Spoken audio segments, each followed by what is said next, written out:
భక్తివన్న ప్రేక్షకులకి శుభోదయం 3/3/2024 నుండి 9/3/2024 శనివారం వరకు ద్వాదశి రాశుల ఫలితాలు.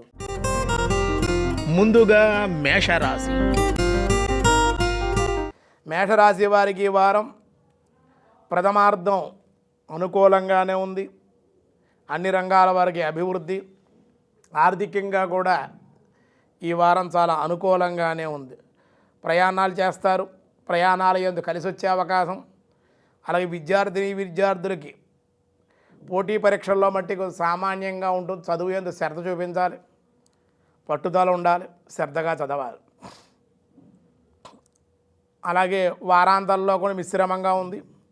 అనారోగ్య సమస్యలు, శత్రు భయాలు, మానసిక ఆందోళన కలిగించేటువంటి సంఘటనలు కొన్ని జరిగే అవకాశాలు ఉన్నాయి. ఇవన్నీ తొలగడం కోసం, అనుకూలంగా ఉండడం కోసం హనుమత్ దర్శనం చేయండి. మంగళవారం నాడు, శనివారం ఆంజనేయ స్వామి దర్శనం, హనుమాన్ చాలీసా పారాయణ, ఆంజనేయ స్వామి సింధూరంతో తమలపాకులతో అర్చన చేయండి. అన్ని విధాలుగా మీకు అనుకూలంగా ఉంటుంది. తదుపరి వృషభ రాశి. వృషభ రాశి వారికి ఈ వారం అనుకూలంగా ఉంది. అన్ని రంగాల వారికి కూడా చేసే పనిలో, వ్యాపారంలో కానీ అనుకూలంగా, చిరు వ్యాపారులకు కూడా మంచి ఆదాయాలు ఉన్నాయి. ఆరోగ్యం కుదురుపడుతుంది. ఆర్థికంగా కూడా పుంజుకునే అవకాశాలు ఉన్నాయి. ధైర్య సాహసాలతో ఈ వారం మీరు ముందుకు వెళ్ళే అవకాశాలు ఉన్నాయి. కానీ ఇతరుల విషయాల్లో కలగజేసుకోకూడదు. కలగజేసుకుంటే మీరు ఇబ్బంది పడే అవకాశం, ఇతరుల విషయాల్లో, అనవసర విషయాల్లో కానీ ఇతరుల విషయాల్లో మీరు జోక్యం చేసుకుంటే కనుక తిరిగి రివర్స్ అయ్యి మీకే దెబ్బ కొట్టేటువంటి అవకాశాలు ఉన్నాయి. ఇతరుల జోలికి కానీ ఇతరుల విషయాల్లో కానీ కలగజేసుకోకుండా ఉంటేనే వృషభ రాశి వారికి ఈ వారం అనుకూలంగా, లేకపోతే లేనిపోయిన గొడవల్లో కానీ, లేనిపోయిన ఖర్చులు కానీ, అవమానకరమైన సంఘటనలు కానీ గురి అయ్యే అవకాశం కూడా లేకపోలేదు. వాహన యోగం ఉంది. సంతాన శుభవార్తలు వింటారు.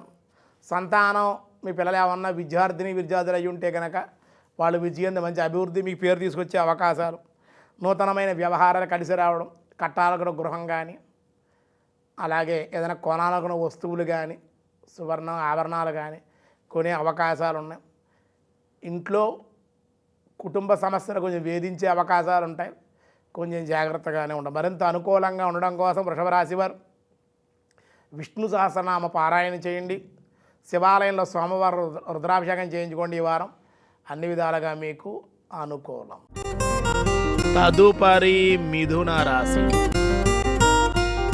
మిథున రాశి వారికి ఈ వారం కొంచెం మిశ్రమంగానే ఉందని చెప్పుకోవాలి. చెప్పాలంటే బంధుఘోష, నరఘోష, మీ యందు ఈర్ష్య, అసూయ, ద్వేషాలు కలిగినటువంటి వాళ్ళు ఉన్నారన్నమాట. దానివల్ల కొంచెం ఇబ్బంది. బంధువుల్లోనే మీరేం సంపాదించకపోయినా, మీరేమి చేయకపోయినా, మీరు సంపాదించారనో లేదా మీరు పైకి వచ్చేస్తున్నారనో, మీకు మంచి పేరు వచ్చేస్తుందో అని చెప్పి ఏదో రకంగా మిమ్మల్ని హింసించాలని, ఏదో రకంగా మీకు మనశ్శాంతి లేకుండా చేయాలని బంధువుల్లోనే ఎక్కువగా ఉన్నారన్నమాట. దానివల్ల బంధుఘోష, ఇబ్బంది. ఏమండి, వాళ్ళ వల్ల ఇబ్బంది. కానీ ఎవరో కూడా మిమ్మల్ని ఏం చేయలేరు. మీకు కూడా శక్తి సామర్థ్యాలు, దైవబలం, ఎవరైతే మిమ్మల్ని టచ్ చేస్తున్నారో, ఎవరైతే మీ విషయాల్లో కలగజేసుకుంటున్నారో, ఎవరైతే మిమ్మల్ని ఇబ్బంది పెట్టాలనుకుంటున్నారో వాళ్ళే ఇబ్బంది పడే, ఎవరైతే మీకు గొయ్యి దవ్వాలో వాళ్ళే గోతులో పడే అవకాశాలు ఉన్నాయి అని చెప్పవచ్చు అన్నమాట. కాబట్టి కొన్ని వ్యవహారాల్లో జయం ఉంటుంది. ఆరుద్ర నక్షత్రం వాళ్ళు కొంచెం జాగ్రత్తగా ఉండాలి. మిథున రాశిలో ఉంటుంది కాబట్టి. మృగశిర నక్షత్రం వాళ్ళు కూడా అనుకూలంగా లేదు. పునర్వసు నక్షత్రానికి అయితే విజయమే ఉంది. శత్రువులు ఎంత పునర్వసు నక్షత్రం వాళ్ళతో పెట్టుకుంటే శత్రువులు అంత హతమైపోతారు అన్నమాట. ఈ నక్షత్రం వాళ్ళతో పెట్టుకోవడమే. పునర్వసు నక్షత్రం అంటే అంత శక్తి, రాముడు వారి నక్షత్రం కావడం వల్ల ఆ నక్షత్రంతో పెట్టుకుంటే వాళ్ళు ఎంత శాంతంగా ఉన్నారో, ఆ నక్షత్రంలో విజృంభిస్తే కనుక అంత పరాక్రమం కూడా ఉంటుంది, అంత ఎఫెక్ట్ కూడా ఎదుటివాడి మీద ఉంటుంది అన్నమాట. వాళ్ళు ఏం చేయగలరు, వాళ్ళు బాధపడితే చాలా అవతల వాడు కొట్టేస్తూ ఉంటుంది. కాబట్టి పునర్వసు నక్షత్రం బాగా, ఆరుద్ర నక్షత్రం వారు మనకు ఓర్పు పెట్టాలి. అలాగే కొన్ని వ్యామోహాలు, చెడు సావాసాలకి ఆరుద్ర నక్షత్రం దూరంగా ఉండాలి. మృగశిర నక్షత్రం ఇతరుల విషయాలు జోక్యం, మీ పని అయితే మీరు చేసుకుంటే మీకు అనుకూలంగా ఉంటుంది. లేకపోతే అనవసరమైన విషయాలన్నీ మీరే కూడా తల కొరుక్కున్నట్లుగా మీ సమస్యలు మీరే సృష్టించుకునే అవకాశాలు ఉన్నాయన్నమాట. మిథున రాశి వారికి ఈ వారం చెప్పాల్సిన విషయాలు, ఆర్థికంగా అయితే బాగుంటుంది, ఖాళీ లేకుండా ఉంటుంది. కొంచెం ధన సంపాదన 4 రకాలుగా కూడా వచ్చే అవకాశాలు ఉన్నాయి. కానీ మానసిక అశాంతి లోపల ఏదో బాధ మిమ్మల్ని వేధిస్తూ ఉంటుంది. దైవబలం మీకు అనుకూలంగా ఉండడం వల్ల అన్ని కార్యాలు కూడా చకచక్యంగా ముందుకు వెళ్ళిపోతూ ఉంటాయి. రావాల్సిన ధనం లేదని కూడా సమయం ధనం వస్తుంది, ఆరోగ్యం కుదిరిపడుతుంది. మీకు జరగవలసిన పనులన్నీ కూడా చకచక వాటి అంతటా అవి ఎవరెవరు చేసేసి వెళ్ళిపోతూ ఉంటారు.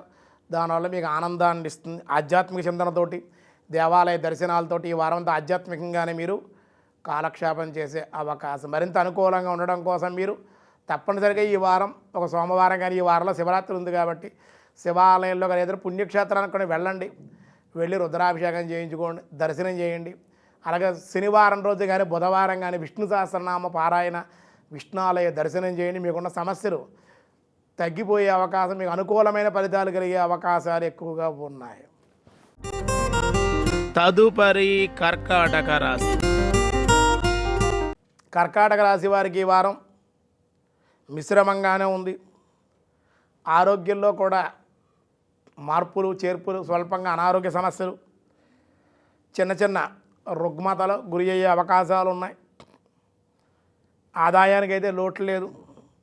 వ్యయస్థానంలో ఉండే గ్రహాల వల్ల కొంచెం ఆడవాళ్ళ వల్ల ఇబ్బందులు, తల్లి లేదా చెల్లి, తోటి కోడళ్ళు, ఆడపడుచులు, ఇలా ఎవరైనా దగ్గర బంధువులు కానీ, స్నేహితుల వల్ల కానీ, మీ సహోద్యోగుల్లో ఆడవాళ్ళు ఎవరైనా వాళ్ళ వల్ల కానీ స్త్రీ మూలకంగా వివాదాలు, గొడవలు, మీరంటే చూసి వారసలైనటువంటి వాళ్ళు మిమ్మల్ని ఇబ్బంది పెట్టే అవకాశాలు, అలాగే విపరీతమైన ఖర్చు ఈ వారంగా అనిపిస్తుంది. అలాగే భార్యాభర్తల మధ్యన కూడా వివాదాలు, విరోధాలు, వాద ప్రతివాదనలు చేసుకునే అవకాశాలు, ఊహించిన సంఘటనలు కూడా మీకు ఎదురయ్యే అవకాశాలు ఉన్నాయి. చాకచక్యంగా మీరు కొన్ని మీ తెలివితేటలతో ఎదుర్కొనే అవకాశాలు కూడా ఈ వారం లేకపోలేదు. ఇంకా మీకు అనుకూలంగా ఉండాలి. రాహు ఇబ్బంది పెడుతున్నాడు కాబట్టి దుర్గాదేవి యొక్క ఆరాధన, దుర్గా నామస్మరణ, శుక్రవారం దుర్గామ్మవారి అర్చన, కుంకుమార్చన చేయించిన కుంకుమను ధరించండి. శనివారం వెంకటేశ్వర స్వామి గోవిందనామాల స్మరణ స్వామిని దర్శించండి. ఈ 2 పనులు చేస్తే కర్కాటక రాశి వారికి ఈ వారం ఉన్న సమస్యలన్నీ కూడా తొలగిపోయే అవకాశం ఉంది. తదుపరి సింహరాశి. సింహరాశి వారికి ఈ వారం మిశ్రమంగానే ఉందని చెప్పుకోవాలి. పనుల్లో ఒత్తిడి ఎక్కువగా ఉంటుంది, ఖాళీ లేకుండా ఉండడం, అలసట ఎక్కువగా ఉండడం, దానివల్ల సమయానికి భుజించలేకపోవడం, అనారోగ్య సమస్యలు, ఏ పని కూడా పూర్తి కాక ఎక్కడ వేసిన గొంగలి అక్కడే అన్నట్లుగానే ఏ పని కూడా పూర్తిగా ప్రభుత్వ వ్యవహారాలు, ప్రైవేట్ వ్యవహారాలు ఏవి కూడా పూర్తి కాక ఇబ్బంది పట్ట ఇన్నిసార్లు తిరుగుతున్నాను పని అవ్వటం లేదని మానసిక అశాంతికి లోనే అవకాశం. వృత్తి వ్యాపారాల్లో కూడా ఆటంకాలు, ఉద్యోగుల్లో కూడా మీ కింద పనిచేసే ఉద్యోగస్తుల వల్ల కానీ పై అధికారులతో కూడా మాట్లాడే అవకాశాలు, అనారోగ్య సమస్యలు, నేత్ర శిరో రోగపీడలు ఉన్నాయి. కంటి చూపు సరిగ్గా కనిపించకపోవడం, నిద్ర లేకపోవడం, కళ్ళకి ఇబ్బంది, తలపోటుగా ఉండడం, చికాకుగా ఉండే అవకాశాలు ఉన్నాయి. కోపం వస్తుంది, నిరుత్సాహంగా ఉంటారు ఈ వారం. అంతే అలసట, పనులు ఎందు బద్ధకం కూడా ఎక్కువ, ఏ పని కూడా చేయలేకపోవడం, ఇలా ఉంటారన్నమాట. కలవర ఎక్కువగా ఉంటుంది, ఆందోళన ఉంటుంది. అలాగే బంధుమిత్రులతోటి కూడా వివాదాలు ఉన్నాయి, చికాకులు ఉన్నాయి, వాదనలు ఉన్నాయి. వాటన్నింటికి కూడా దూరంగా ఉండి ఈ వారం మీరు కూడా అందరూ ఈ వారం అదృష్టం ఏంటంటే మీ అందరికీ కూడా మహాశివరాత్రి కూడా వచ్చింది కాబట్టి వీలైతే ఏ శ్రీశైలం, కాళహస్తి మీ దగ్గర ఉన్న శివాలయానికి వెళ్ళి చక్కగా పరమశివుని దర్శించండి, అభిషేకం చేయండి. అభిషేక జలాలు శిరస్సు మీద జల్లించుకోండి. అన్ని విధాలుగా మీకు శివరాత్రి జాగర చేయండి. పరమశివుడిని శివ పంచాక్షరి మహామంత్రాలను జపించండి.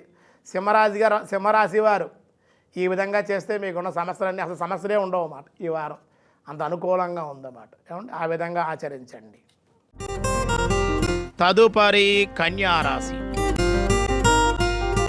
కన్యారాశి వారికి ఈ వారం గ్రహ సంచారం మిశ్రమంగా ఉంది.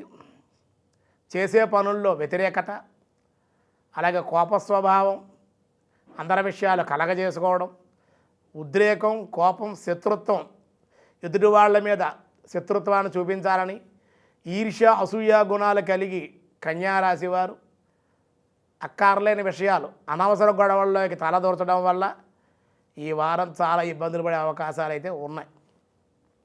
కాబట్టి చాలా జాగ్రత్తగా ఉండాలి. మానసికంగా అశాంతి ఉంటుంది. కాబట్టి శిరస్సుకు సంబంధించిన ఇబ్బందులు, తలపోటు,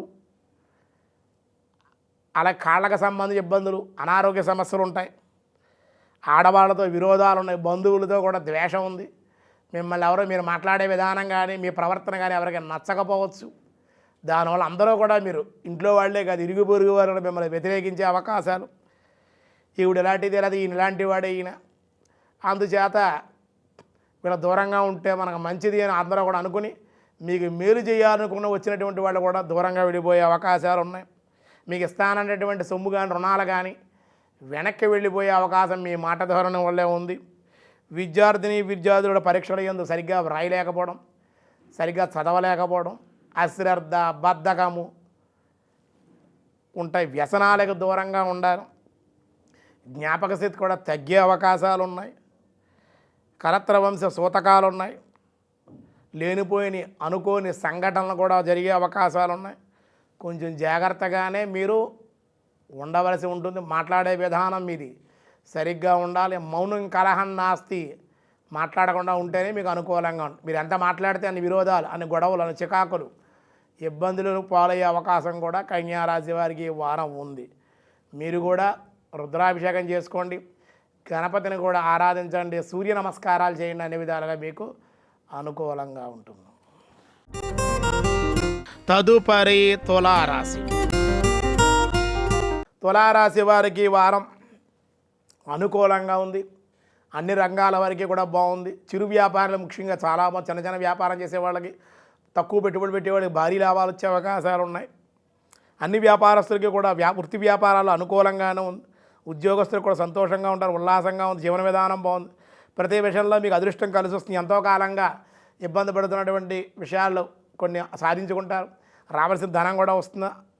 స్థిరాస్తులు ఏమన్నా ఉంటే కొలిక్కి రావడం, పూర్వీకుల ఆస్తుల వల్ల లాభాలు, అలాగే చాలా కాలంగా రావాల్సిన ధనం అధిక మొత్తంలో రావడం ఆనందంగా ఉంటుంది.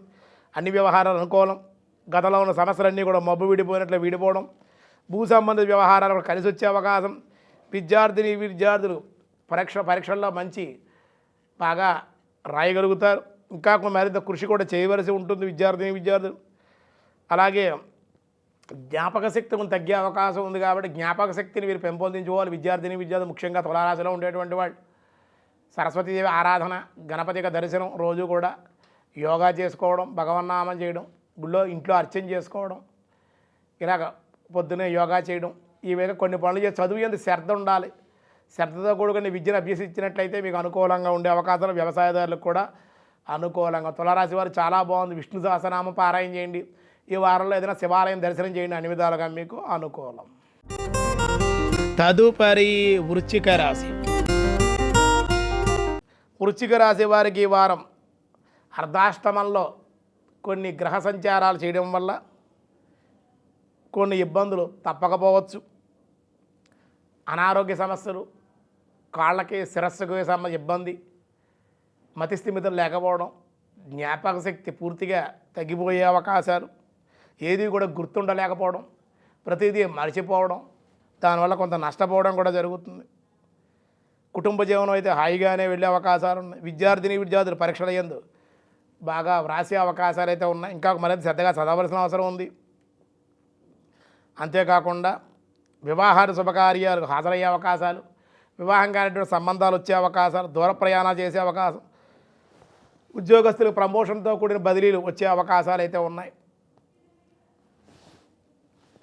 కొంచెం స్వల్పంగా అనారోగ్య సమస్యలు ఇబ్బంది పెట్టే అవకాశాలు ఉన్నాయి. సమయాన్ని భుజించడం, నిద్రపోవడం, అలాగే విష్ణు సహస్రనామ పారాయణ, విష్ణాలయ దర్శనం.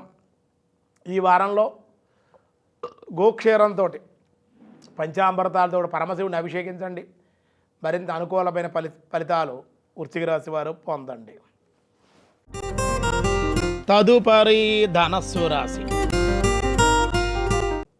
ధనురాశి వారికి ఈ వారం అన్ని విధాలుగా కూడా సానుకూలంగా ఉంది. ప్రతి వ్యవహారంలో కూడా మీకు కలిసి వచ్చే అవకాశం, ఆదాయం వృద్ధి పొందుతారు. స్థిరాస్తి వ్యవహారాల్లో కూడా కలిసి వచ్చే అవకాశం ఉంది. సంతానం ద్వారా శుభవార్తలు వింటారు. విద్యార్థుల పరీక్షల యందు బాగా వ్రాస్తారు, ఉత్తీర్ణత పొందగలుగుతారు. ప్రయాణాలు కలిసి వస్తాయి. శుభకార్యాల్లో హాజరవుతారు. వివాహం కానిటువంటి ధనురాశిలో సంబంధాలు వచ్చే అవకాశాలు ఉన్నాయి. సంఘంలో ఉన్నత స్థితి, ప్రయాణాల యందు పెద్దల్ని, సంఘంలో ఉండే పెద్దలను కానీ రాజకీయ నాయకులు కానీ కలుసుకునే అవకాశాలు ఉన్నాయి. అధికారుల వల్ల రాజకీయ నాయకులు అనుకూలం. స్త్రీ సౌఖ్యం ఉంది, కలత్ర సౌఖ్యం ఉంది. ఈ వారంలో అనుకోని కార్యాలు కొన్ని సాధించే అవకాశం. దూర ప్రాంత ప్రయాణ విందు వినోదాలు, దేవాలయ దర్శనాలు కూడా దర్శనాలు చేసే అవకాశం ఉంది. పుణ్యక్షేత్ర సందర్శనం ఉంది. కాబట్టి ఈ వారం మీరు చేయడమే అన్ని విధాలుగా మీకు అనుకూలం. రుద్రాభిషేకం చేయండి, ఏదైనా పుణ్యనదిలో స్నానం చేయండి. ఇంకా మరింత అనుకూలమైన పరిస్థితులు మీరు ఈ వారం పొందే అవకాశం ఉంది. తదుపరి మకర రాశి. మకర రాశి వారికి ఈ వారం అన్ని విధాలుగా చాలా అనుకూలంగా ఉంది. మంచి రాణింపు ఉంది. ఆరోగ్యం కుదిరిపడుతుంది. కోపం కూడా కొంచెం పెరిగే అవకాశాలు ఉన్నాయి. కోపాన్ని తగ్గించుకోండి. ఎవరి మీద ఆగ్రహాన్ని చూపించకండి. శాంతంగా ఉండండి. ఉంటే కనుక మీ పనులు చకచక పూర్తయిపోయే అవకాశం. మీరు కోపాన్ని చూపించినట్లయితే ఈ వారం చేయవలసినటువంటి వాళ్ళు ఎందుకులే మనం వీడికి ఏదో ఉపకారం చేద్దాడు, వీడు మన మీద కోపపడుతున్నాడు, మనం ఏదో తప్పు చేసినట్లుగా, కాబట్టి ఈ పని అవ్వకుండా చెయ్యాలి అని మీ కింద పనిచేసేవాళ్ళు కానీ మీ పైన పనిచేసే అధికారులు కానీ మిమ్మల్ని ఇబ్బంది పెట్టే అవకాశాలు ఉన్నాయి. కోప స్వభావాన్ని, ఇతరుల విషయాలని కూడా మీరు కలగజేసుకోకుండా ఉంటే మంచిది. అంతేకాకుండా కొన్ని విషయాల్లో కూడా ఉద్రేకపడతారు. ఉద్రేకాన్ని కూడా తగ్గించుకోండి. సంతానం ద్వారా అనుకూలం. విద్యార్థుల పరీక్షల యందు మంచి ఉత్తీర్ణత. ఉద్యోగస్తులకి బదిలీలు, ఆనందం, ప్రమోషను, నూతనమైన విలువైన వస్తువులు కొంటారు. శుభకార్యాల్లో కూడా పాల్గొనే అవకాశం. నూతనమైన వాహనాలు కొనే అవకాశం. కొత్త కొత్త ప్రణాళికలు చేపట్టే అవకాశం. దానివల్ల కూడా మీకు అనుకూల. కొంతమంది మిత్రులు, బంధువుల యొక్క సహాయం కొంచెం మీకు మేలు చేసే అవకాశం ఉంది. ఇంకా మరింత అనుకూలంగా ఉండడం కోసం మకర రాశి వారు శివాలయంలో చక్కగా బిల్వపత్రాలు సమర్పించండి పరమశివుడికి. అలాగే విభూతిని బిల్వపత్రాలను సమర్పించడం, అభిషేకించడం చేయండి. శివ పంచాక్షరి మహామంత్రాలను కూడా జపించినట్లయితే ఈ వారం మరింత అనుకూలమైన పరిస్థితులు పొందే అవకాశం ఉంది. తదుపరి కుంభరాశి. కుంభరాశి వారికి ఈ వారం పరిస్థితులు మిశ్రమంగా ఉన్నాయి. ఈ వారం అంతా కూడా ఇబ్బందికరమైన వాతావరణం. ప్రతి విషయంలో వ్యతిరేకత. మీరు పాజిటివ్గా మాట్లాడినప్పుడు ఎదుటి వాళ్ళు అందరూ నెగిటివ్గా వినబడటం. మీరు మంచి చెప్పినా కానీ ఎదుటి వాళ్ళు చెడు చెబుతున్నారంటాం. మనకు ఒక ఇష్టం లేక ఎలా చెప్తున్నాడు వీడు, ప్రయాణం ఊరు వెళ్దామంటే వెళ్ళొద్దంటున్నా, ప్రయాణం చేయొద్దంటున్నాడు అనుకుంటారు. వాళ్ళ మాట విని వెళ్ళారనుకోండి ఎవడైనా, నిజంగా ఏదో జరిగితే వీళ్ళ వల్ల జరిగింది అనుకుంటా. కానీ వీళ్ళు మంచిగా చెప్పారు, ఆ ముందే మానేసి ఉంటే ఆ యాక్సిడెంట్ అయ్యేదే కాదు. కనుక ఇతరుల విషయాల్లో కలెక్ట్ చేసుకోకండి. ఎవరికి సలహాలు ఇవ్వకండి. ఈ వారం మీరు తరించడం కోసం మీరు దేవాలయం వెళ్ళడం, భగవంతుడు స్మరించడం, మీ పని ఏదో మీరు చేసుకోండి. ఉద్యోగంలో కానీ వ్యాపారంలో కానీ లాభాలు అయితే బాగున్నాయి. వ్యాపారంలో ఇబ్బంది ఏం లేదు. రుణాల బట్టికి చేసే అవకాశాలు, రుణాలు కూడా మంజూరు అయ్యే అవకాశాలు ఉన్నాయి. ఖర్చులు మట్టుకు విపరీతంగా ఉన్నాయి. ఆదాయానికన్నా మించి ఈ వారం ఖర్చులు అధికంగా ఉండే ధనాన్ని నిల్వ చేయలేకపోతారన్నమాట. అపనిందలు, బంధువులతో స్నేహితులతో విరోధాలు, అలాగే విద్యార్థులు కూడా చదువు ఎందుకు శ్రద్ధ లేకపోవడం. ఒకవేళ ఉత్తీర్ణత పొందినా కానీ అత్యవసర మార్కులు ఉంటారే, అలా స్వల్పంగానే మార్కులతోటే ఉత్తీర్ణత పొందే అవకాశాలు. వ్యవసాయదారులకు అయితే అనుకూలంగానూ ఉంది. సరైన సమయాన్ని నిద్ర లేకపోవడం, భోజనం లేకపోవడం, ఏ పని కూడా పూర్తి కాకపోవడం, అంటే బ్యాంకు వ్యవహారాల్లో కూడా ఇబ్బంది. షేర్ మార్కెట్ రంగంలో కూడా ఇబ్బంది. కాళ్ళకు సంబంధించి, శిరస్సుకు సంబంధించి ఇబ్బందులు, ఆలోచనలు పరిపరి విధాలుగా పరిగెడుతూ ఉండడం, మనస్థిమితం లేకపోవడం, ఏ పని కూడా చేయలేకపోవడం ఇలా ఉంటుంది. ఈ వారం మీరు చక్కగా తిలదానం చేయండి. శనివారం నువ్వులు దానం చేయండి. అలాగే శివరాత్రి కూడా ఈ వారంలో వచ్చింది కాబట్టి తప్పనిసరిగా మీరు శివరాత్రి రోజునే లింగోద్భవ సమయంలో రాత్రి కానీ లేదా శివరాత్రి ఉదయం పొద్దున్నే ప్రాతకాల తెల్లవారుజామున కానీ పరమశివుని విశేషంగా పంచామృతాలు నమ్మక చమకాలతోటి కూడా మీరు వీలైతే పాశుపత రుద్రం అభిషేకం చేయించుకోండి. దానివల్ల మీకు చాలా చాలా అంటే చాలా అన్నమాట అనుకూలమైన పరిస్థితులు కుంభరాశి వారు ఈ వారం పొందే అవకాశం ఉంది. సాధ్యమైనంత గోసేవ, చిన్న చిన్న దాన ధర్మాలు చేసుకొని దానివల్ల కూడా ప్రయోజనం పొందుతారు మీరు. తదుపరి మీనరాశి. మీనరాశి వారికి ఈ వారం వ్యయస్థానంలో ఉండేటువంటి శనేశ్వరుడు ఈ గ్రహ సంచారాల వల్ల ఇబ్బంది, అలాగే అనేకమైన సమస్యలు ఉత్పన్నం కావడం, ఎదురవడం, ఏదైనా ఒక చిన్న సమస్య ఏమైనా పరిష్కారం అయితే మళ్ళీ ఇంకో 2-3 సంవత్సరాలు వచ్చి కూర్చుంటాయన్నమాట. ఏదో చిన్న చికాకు అయిపోయిందంటే ఆర్థికంగా ఇబ్బందులు, పోనీ ఆర్థికంగా బాగుందిరా అంటే మానసికంగా ఏదో ఇబ్బంది. సరే మానసికంగా బాగుందిరా బాబు అంటే మీకు ఆరోగ్యం బాగుపడి ఇంట్లో వాళ్ళకి అనారోగ్య సమస్యలు, ఏవో ఒక చికాకులు గొడవలు. ఈ వారం అంతా కూడా కొంచెం చికాకు పెట్టే అవకాశాలు ఉన్నాయి. దానివల్ల ఆరోగ్యం దెబ్బతినే అవకాశాలు ఉంది. ఎవరికి చెప్పుకోలేని ఇబ్బందులు, కుటుంబ జీవనం కూడా అస్తవ్యస్తంగా ఉంటుంది. ఏమీ అర్థం కాదు. వచ్చిన సొమ్ము ఏమైపోతుందో అర్థం కాదు. ఎక్కడికి వెళ్తున్నారో, ఏం చేస్తున్నారో, ఏం చేయాలో కూడా తెలియని అయోమయమైన గమ్యం పరిస్థితుల్లో మీనరాశి వారికి ఈ వారం ఉండే అవకాశాలు. ఉద్యోగస్తులు కూడా ఇష్టం లేని ప్రదేశాలు బదిలీ చేయడం కానీ, లేదా సుదూర ప్రాంతాలకు బదిలీ చేయడం కానీ జరిగే అవకాశాలు. మనస్తాపం అయితే విపరీతంగా ఉంది, చికాకు ఉంటుంది.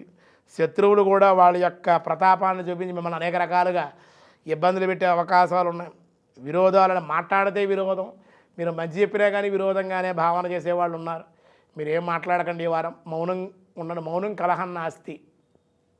మౌనంగా ఉండండి, అన్ని విధాలుగా మీకు మంచిది. భగవన్నామం చేసుకోండి.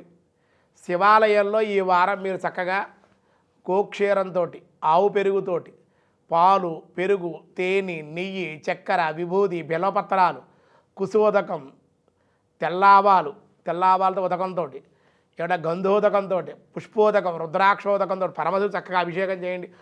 శివపంచాక్షరి మహామంత్రాలు జపించి శివరాత్రి దీక్షను చేయండి ఈ వారం. మీరు ఆ ఒక్కరోజు చాలు, శివరాత్రి ఒక్కరోజు భగవంతుడు అర్చించడం, మీరు ఉపవాసంగా ఉండడం, జాగరణ చేయండి. మీనరాశి వారు ఇది చేస్తే ఈ వారం చాలా సమస్యలన్నీ కూడా మీకు పరిష్కార దశకు వచ్చి మిమ్మల్ని ఇబ్బంది పెట్టకుండా పెట్టలేరు. మీరు ఇబ్బంది పడకుండా ఉంటారు. పళ్ళన్నీ సాఫీగా ప్రశాంతంగా వెళ్ళిపోతుంది ఈ వారం అంతా. ఆ విధంగా చేయాలని కోరుకుంటూ ఉన్నాం. ఇక ఈ భక్తి వల్ల ఈ 3వ తేదీ నుండి 9వ తేదీ వరకు ఈ కాలమానంలో కూడా గ్రహస్థితులు ద్వాదశ రాశి వాళ్ళకి అంత అనుకూలంగా ఏమీ లేవు. కాబట్టి 8వ తేదీ మనకి మహాశివరాత్రి, శివమైన రాత్రి శివరాత్రి. ఈ వారం మన సమస్యలకు పరిష్కారం కావాలి. ద్వాదశ రాశుల వాళ్ళకి ఏ పరిష్కారం చేస్తే వాళ్ళ సమస్యలు తీరుతాయి, వాళ్ళకి ఉన్న ధనం ఏ విధంగా అందుతుంది, ఏ విధంగా ఆరోగ్యంలో కోలుకుంటారు, వాళ్ళకున్న సమస్యలు ఎలా తొలగిపోతాయి, వాళ్ళు ఆనందంగా ఎలా ఉండగలుగుతారంటే కనుక ఈ వారంలో మహాశివరాత్రి మాస శివరాత్రులు వస్తూ ఉంటాయి ప్రతీ నెల. ఆ మహాశివరాత్రికి మహాశివరాత్రి అంటారు. శివమైన రాత్రి కాబట్టి శివరాత్రి. ఎన్నో రాత్రులు ఉన్నాయి, అన్ని రాత్రి కానీ గొప్ప రాత్రి ఏదన్నా ఉందంటే శివరాత్రే. సరే, మనం ఖర్చు పెట్టి చేసుకునే వాళ్ళు చేసుకుంటారు, లేనటువంటి వాళ్ళు ఎలా చేయాలి మరి? కాబట్టి పరమశివుని చక్కగా ఆయన కనీసం శుద్ధోదక మంచినీళ్ళు పట్టుకొచ్చి శివలింగం మీద పోయి చక్కగా విభూది రాసి బిల్వపత్ర పుష్పాలు వేసి నమస్కారం చేయండి. లేదు మీకు అవకాశం ఉంది, మీ ఇంటి పురోహితులు పిలిపి ఇంట్లో చక్కగా రుద్రాభిషేకం చేయించుకోండి. లేదా మీ దగ్గరలో దేవాలయాలు రుద్రాభిషేకం చేయండి. లేదా పుణ్యక్షేత్రానికి వెళ్ళండి, చక్కగా శివరాత్రి జాగరణ చేయండి. అక్కడికి వెళ్ళడం చక్కగా వెళ్ళి ఆ 8వ తేదీ శివరాత్రి రోజునే ఆ పుణ్యక్షేత్రంలో అభిషేకాలు అక్కడే జాగరణ చేసి మరునాడు పొద్దున్నే రండి. చాలా ప్రశాంతంగా ఉంటుంది. మీరు అసలు జీవుడు, ప్రతి మానవుడు కూడా చేయవలసినటువంటి రాత్రి ఏదన్నా ఉందంటే, జాగరణ చేయడం రాత్రి ఏదైనా ఉందంటే అది శివరాత్రి అనే చెప్పారు. కనీసం జన్మలో ఒక్క శివరాత్రి అయినా జాగరణ చేయాలంటండి. చెయ్యాలి, చేస్తే ప్రతి సంవత్సరం చేయాలి. కనీసం జన్మకైనా ఒక్క శివరాత్రి చాలురా తరించిపోవడానికి అంటారు పెద్దవాళ్ళు. ఎందుకంటే ఒక శివరాత్రి చాలు ఒక మానవుడు తరించిపోవాలంటే కనుక. కాబట్టి దీక్షగా ఇవన్నీ చేయాలి. అభిషేకం చేయండి, స్వామిని అర్చించండి, స్మరించండి. వందే శంభుముమాపతిం సురగురం వందే జగత్కారణం వందే పన్నగభూషణం మృగధరం వందే పశూనాం పతిం వందే సూర్య ససాంగవన్నినయనం వందే ముకుంద ప్రియా వందే భక్తజనాశ్రయంచ వరదం వందే శివం శంకరం. మాతాపితృటువంటి ఆ పార్వతీ పరమేశ్వరుని దర్శించడం, అర్చించడం చేయండి. ఏమీ చేయలేకపోతే కనీసం ఒక చెంబుడు రాగి చెంబుతో నీళ్లు పోసి 2 బిల్వపత్రాలు సమర్పించండి. దానివల్ల కూడా సంతృప్తుడవుతాడు స్వామి భోలాశంకరుడు. మీరు అనుకున్న వాంఛితాలన్నీ కూడా నెరవేరుతాయి, గ్రహదోషాలు తొలగుతాయి. ఈ విధంగా ఆచరించి ఈ ద్వాదశ రాశుల వాళ్ళు కూడా ఈ పరిష్కారం చేయండి చాలు. ఈ వారం అన్ని విధాలుగా మీరు అనుకూలమైన ఫలితాలన్నీ కూడా పొందండి. ఆచరించి చూడండి, ఫలితాలు పొందండి. సర్వే జనా సుఖినో భవంతు, సమస్త సన్మంగళాని సంతు, లోకా సమస్త సుఖినో భవంతు.